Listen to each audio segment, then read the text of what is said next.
Welcome everyone. It's good to have you all virtually. I know it's an adjustment.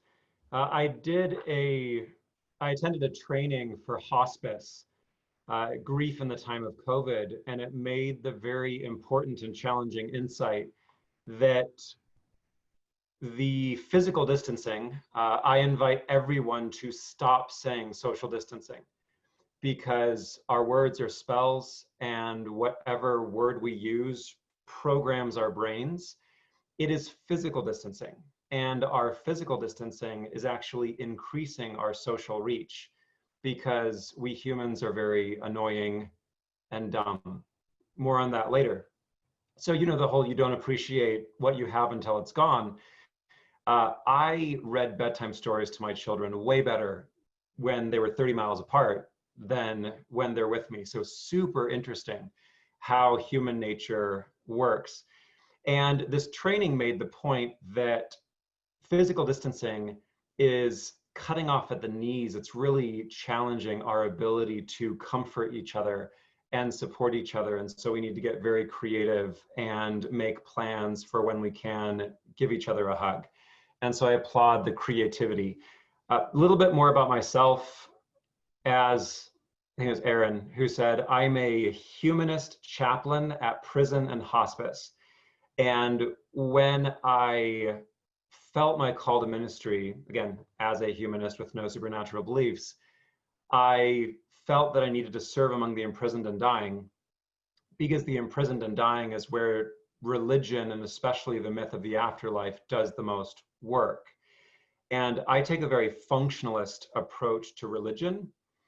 In fact, I did my PhD program under Bart Ehrman, who's a very famous New Testament scholar. And in 2006, I bore my testimony to him because I was still Mormon at the time.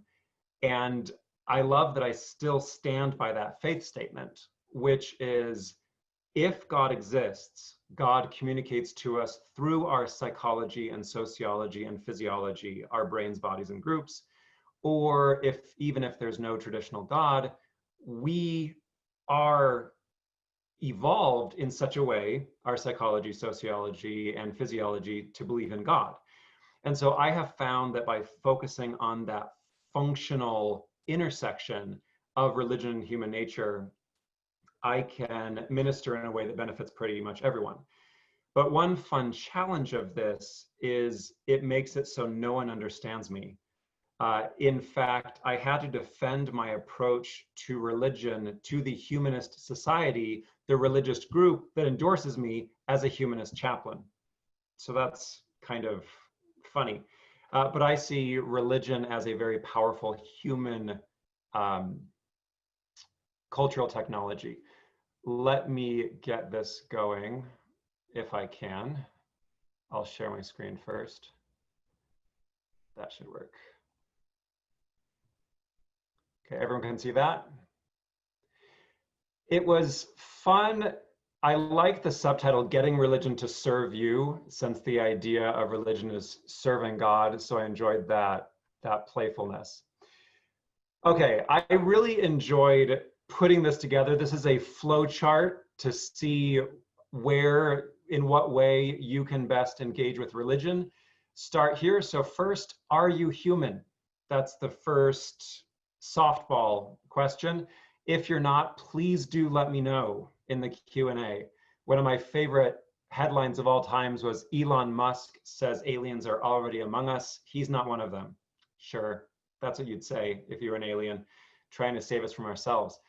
But if you are human, that means that religion works on you. And I taught a course on the future of religion, and my epiphany was that what the world needs so much is not so much a new religion. So of course I founded one, but needs a new approach to religion. And so my nonprofit, the Olam Institute, focuses on engaging with a religion in a way that everyone can benefit. So do you attend traditional religious services? Probably not most of us, but maybe some of us. So if you attend religious services, make your religion better. We'll talk about that in a moment. If you don't attend religious services, do you crave community? Most of you, since you are here on a Sunday, I imagine, yes, you do crave community. If you don't crave community, I'm glad the pandemic's working out for you. And we'll talk about how you yourself as an individual can benefit from the power of religion, or the religion of you. If you do crave community, but you don't attend a traditional religion, you're in a really tricky situation, and that is why Oasis was founded. We need to find a replacement or religion, but what can that be? So let's take a step back. What is religion? What is religion for? One thing that challenges and motivates me is liberals have good ideas and conservatives get things done. I don't think that library community programs will ever overtake the world, unfortunately.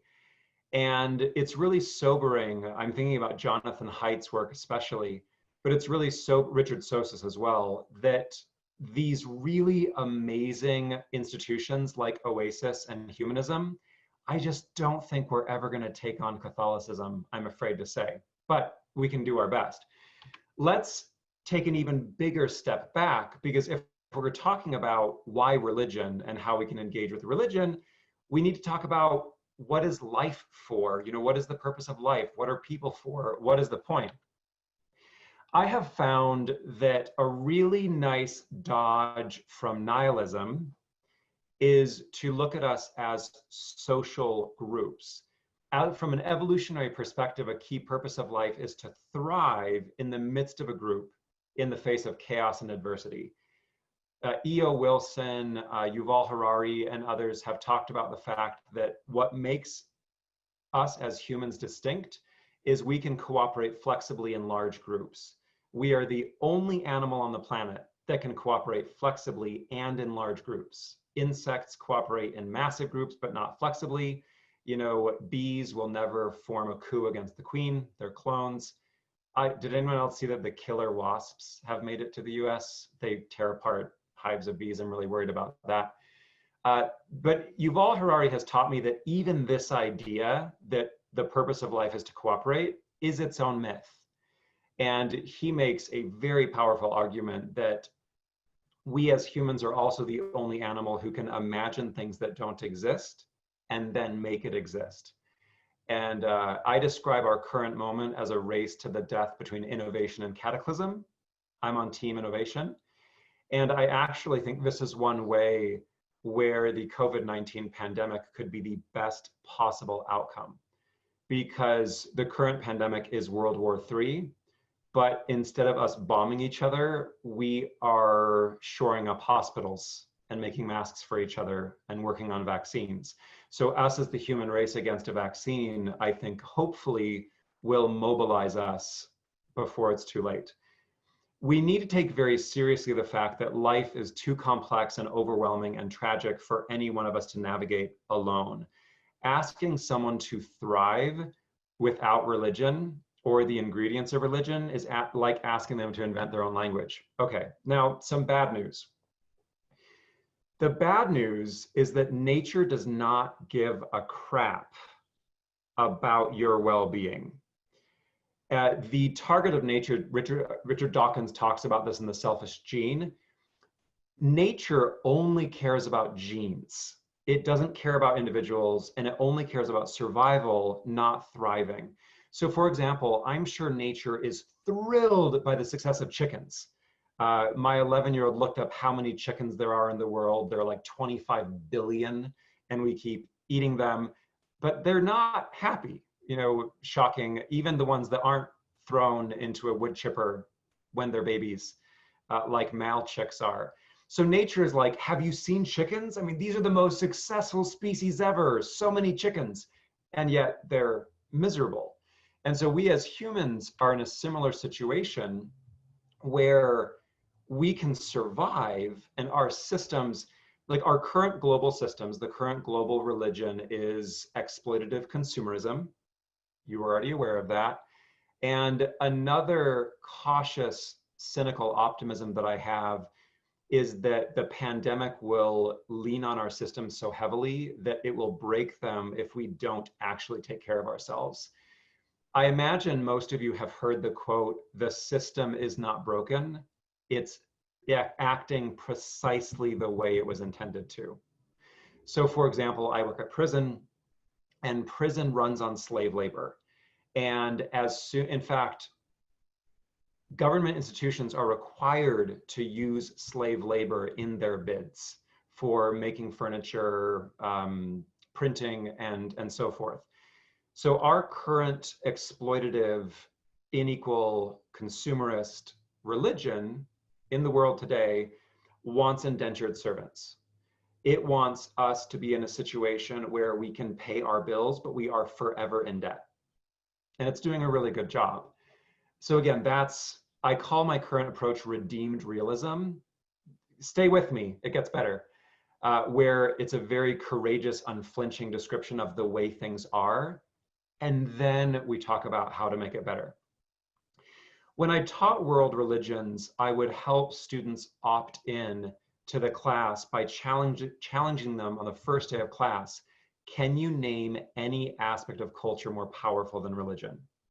And if they could name any cultural institution more powerful than religion, I would give them an A. And I would say, you never need to come back.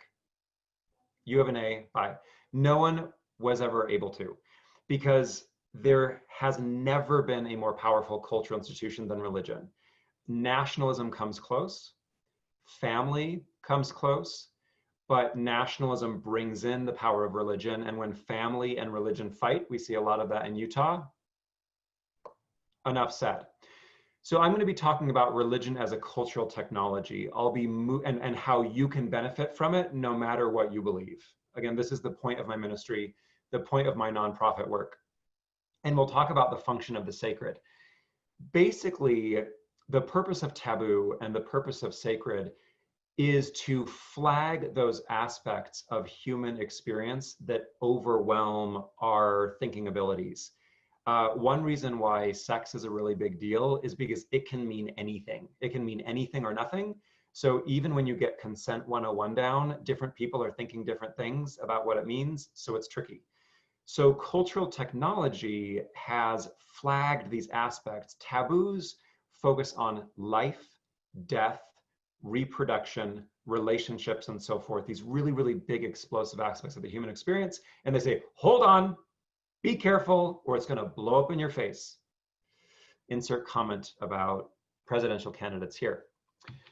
So problems and paradoxes. First, take human nature seriously, take religion seriously. One of the big problems about being human is we are an apex predator, but only in large groups. So we are an apex predator with an inferiority complex. That is maximally bad. And that is why we behave with fear. So the problem with current religion is that nothing motivates more powerfully than current religion. Islam is the fastest growing worldview. Pew did a survey, and in 2050, there is going to be more religious people by percentage than now. And if culture collapses, is religion going to get stronger or weaker? It's going to get stronger. So we need to take religion very, very seriously.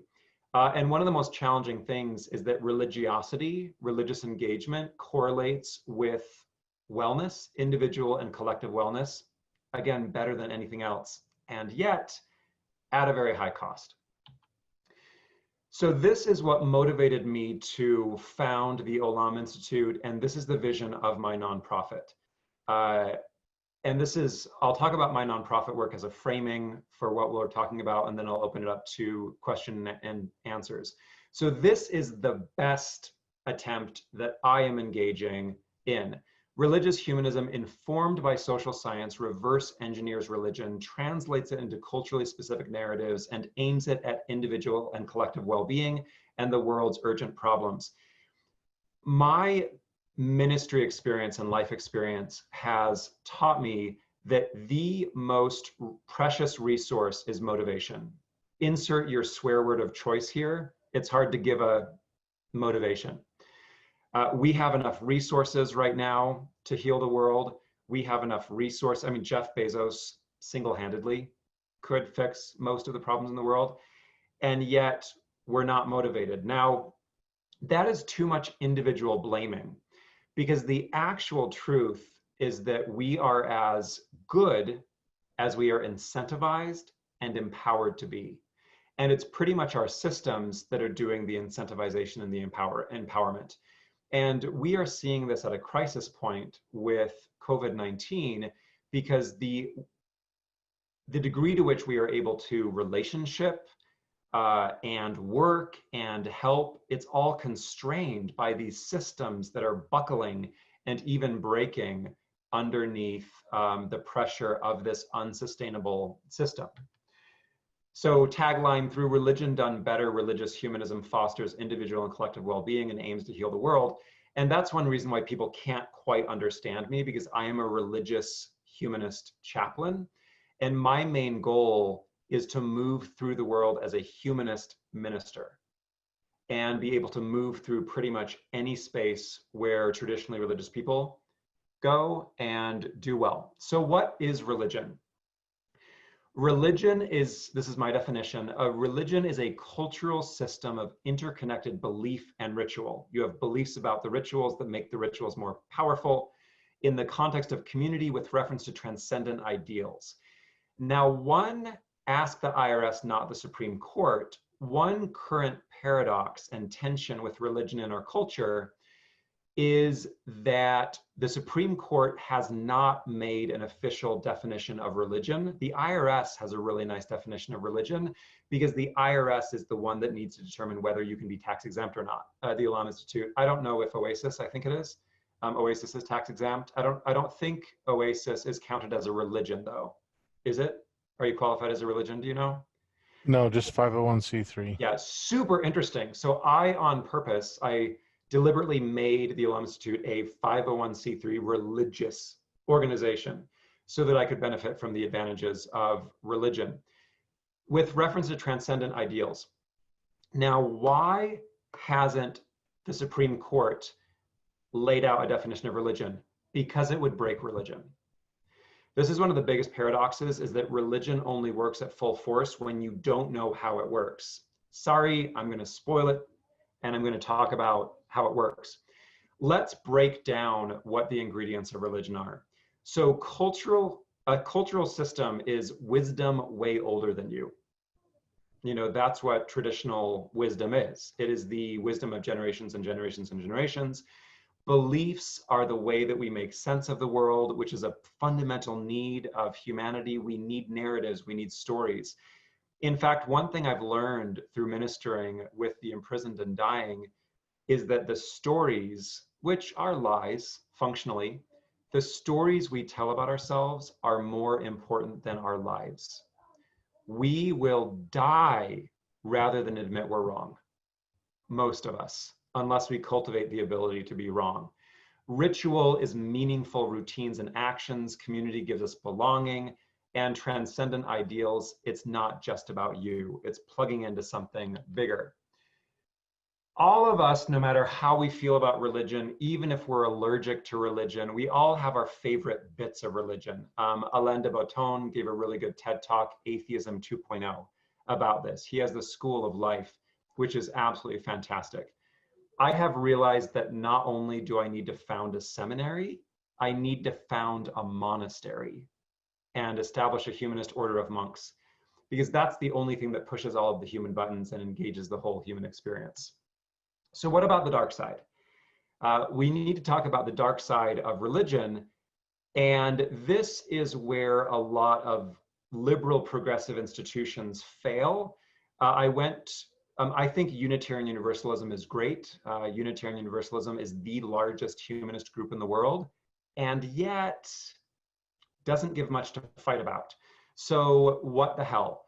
I don't know if anyone has seen Come Sunday on Netflix, but it's about this megachurch pastor who has a revelation that hell doesn't exist in the traditional sense, that hell is here and now, which I believe, and he lost almost everyone. So one of the paradoxes of human nature is that we are most motivated by the ugly stuff. I saw some protesters at the Utah State Capitol the other day with their rifles and camo. Yeah, interesting stuff. So we need to take very, very seriously the fact that even the most lovey-dovey of us, we still have that tribalism built into us, evolved into us, because it's a survival mechanism.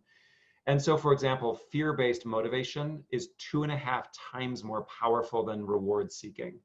And that, if you imagine hunting, if you underextend yourself, you're hungry. If you overextend yourself, you're dead. Elitism, in-group, out-group, we all want to think we're special. And religion, have you ever heard Catholic last rites? They are bold. Religion teaches you that you are cosmically important and you are special. Now, the beautiful humanist truth is that you are cosmically important and you're special. I mean, as best as we know, you are more conscious than a black hole. Which, you know, that's amazing. But all of these elements of fiction, lying, patriarchy, hierarchies, elitism, tribalism, in-group, out-group, it's built into us. And so I suggest that instead of avoiding it, we use it, we harness it. And that's what I said when I had to defend myself to the Humanist Society. I responded, isn't religion just as human as every other aspect of culture? With my man, Dr. Harari. So reverse engineering religion. These are the solutions that I've come up with, and then we'll make it about you. We'll make it personal. So religion better than true. I've done a LDS-based Sunday school podcast for 8 years, and it models religion better than true. A lot of people want to reform and change and update religion. This is Pope Francis washing the feet of, I don't think this is the prisoner one, but just amazing. He's such an amazing example of Catholicism. So the perfect target for religion is religion that is demonstrably good enough for an atheist to support it and remains recognizable enough for a believer to claim it. Do you see how that works? I've just fixed 85% of the world. So again, religion better than true is religion so demonstrably good that it doesn't need to rely on its truth claims to justify its investments. Because this is why religion is unethical for the most part. This is why nationalism is unethical, is because ideologies say this is true, like your job is more important than your life, which is a current myth that we're hearing right now. Therefore, you need to do this particular thing. And so religion, especially the big ones, say, in order for you to get into heaven, you need to live in this particular way. But, you know, they're relying on the truth claims. The dominant religion of Utah is very, very good at this. So again, if every religion could be so demonstrably good that atheists can support it and yet remain claimable for a believer, that would be win-win, and that would bring world peace. So reverse engineering number 2. I'll go into this in depth, but this is for those people who don't necessarily want a community and they don't want that whole group experience. And so this is, I call it the spiritual training regimen. And this is leveraging the ingredients of religion with intention, mindfulness, consistency, and accountability. You basically hack your brain because our brains are evolved to work with religion. And so by hacking those, by incorporating the elements, the ingredients of religion, you will become a better human being, no matter what you believe. It's a fun trick. So reverse engineering 3, this is the most ambitious thing that I'm doing with my life, is I want to design humanist denominations that could compete with Islam or Catholicism. Because that is the big thing that we're missing in these progressive institutions, is we are missing these specific narratives and rituals and so forth. So Life Church, I consider myself a lifeist. Life Church religionizes art, culture, education, and so forth.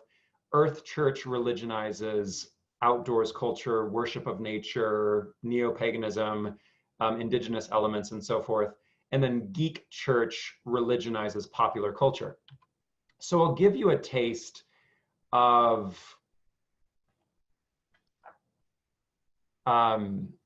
geek culture. This is a presentation that I presented to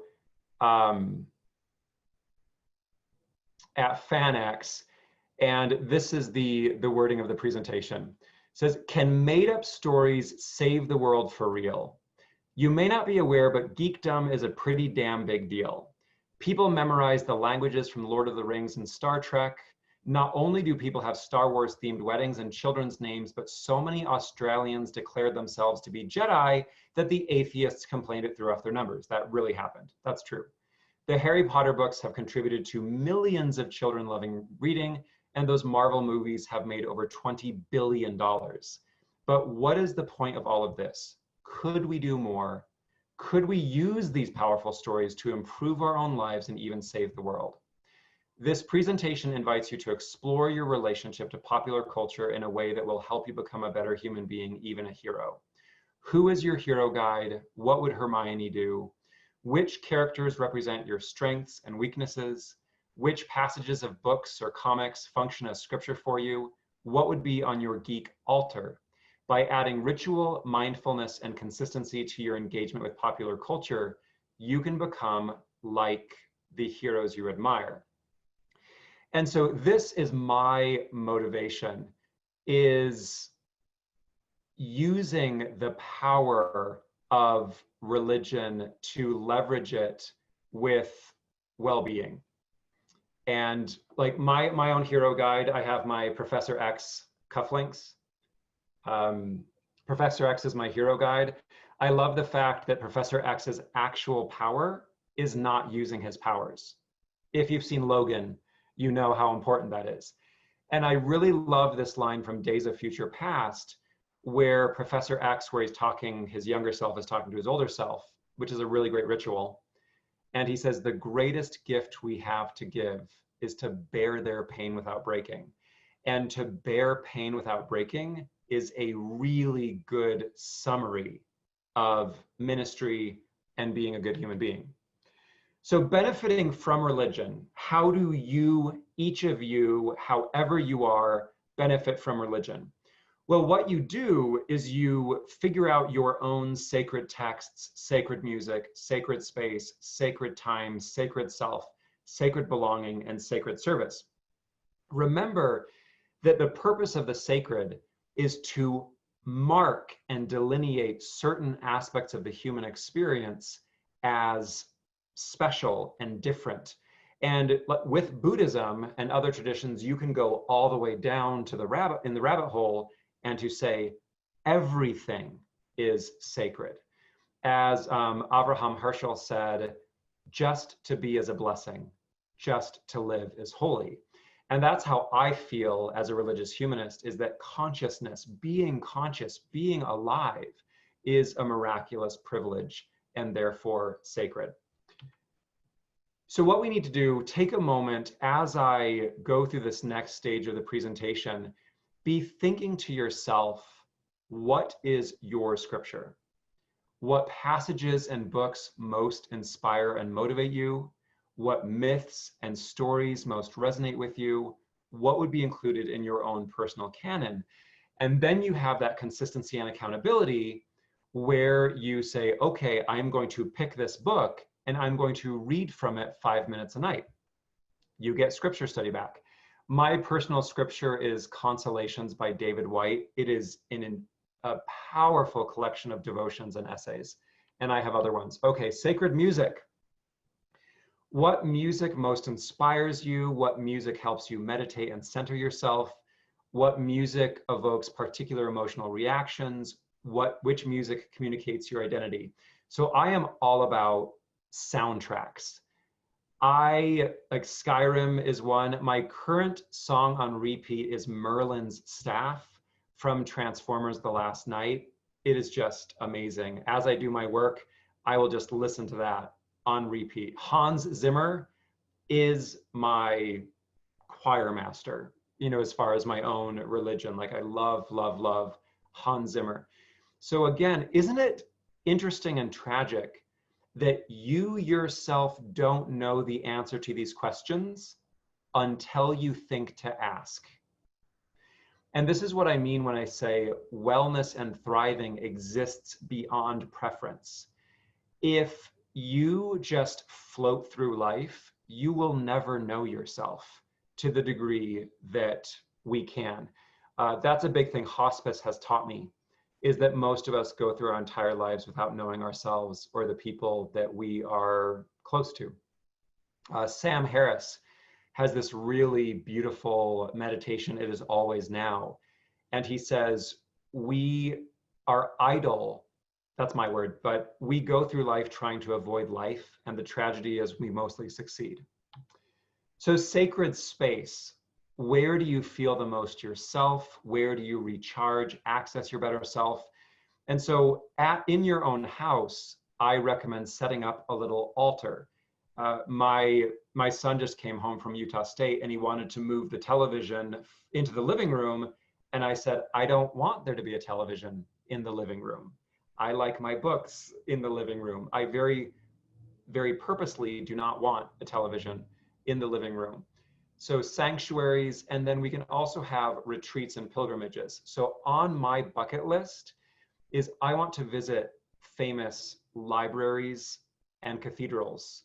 Some of you will recognize what's on the screen. This is the Yale Divinity Library reading room. I just get chills when I see that. Also, did you know that Alexa is named after the Library of Alexandria, which is pretty cool. Okay, sacred time. This is the pagan calendar, which lines up evolutionarily with our climate.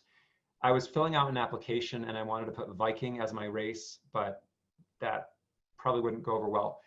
One thing that we can do, and I would strongly recommend that you do this, is that you implement daily, weekly, yearly, and lifetime rituals.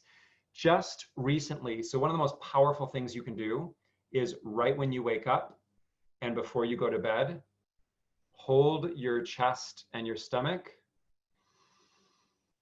take a deep breath, breathe out, and then say something you're grateful for. I also hold my breath all the time and then release it. And that's the way to turn yourself off and on again. Versions of self. On leap day, I drove 150 miles to jump in a lake. I designed a rebirth ritual and it worked. It was amazing. So sacred self.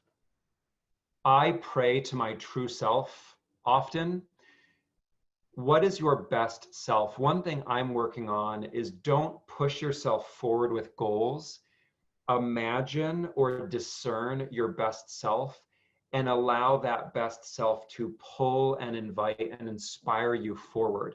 What you resist persists. This is why weight loss companies make so much money, because when we focus on a problem, we make the problem worse. Just think about that. So ironically, when we set a goal, if we don't do it right, we actually prevent ourselves from achieving that goal. We get into this conflict-based relationship with it. So meditate on what are your highest values. So for example, I have integrity tattooed to my arm, and integrity is my highest value.